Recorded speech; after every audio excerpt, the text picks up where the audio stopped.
بسم اللہ الرحمن الرحیم۔ حدیث نمبر ہے 5971۔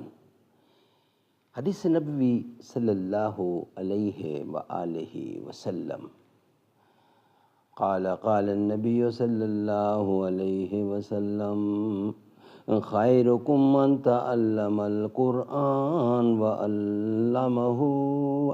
بہترین لوگ وہ ہیں جو خود بھی قرآن پڑھیں، دوسروں کو پڑھائیں، سکھائیں اور لکھائیں۔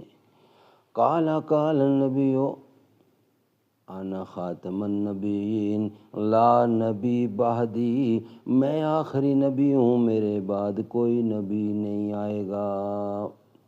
ارشاد نبوی صلی اللہ علیہ وسلم، ایک صحابی رسول کریم کی خدمت میں حاضر ہوئے اور عرض کیا کہ یا رسول اللہ، میرے اچھے سلوک کا سب سے زیادہ حقدار کون ہے؟ فرمایا کہ تمہاری ماں ہے۔ پوچھا اس کے بعد کون ہے؟ فرمایا کہ تمہاری ماں ہے۔ انہوں نے پھر پوچھا اس کے بعد کون؟ حضرت صلی اللہ علیہ وسلم نے ارشاد فرمایا کہ تمہاری ماں ہے۔ انہوں نے پوچھا اس کے بعد کون ہے؟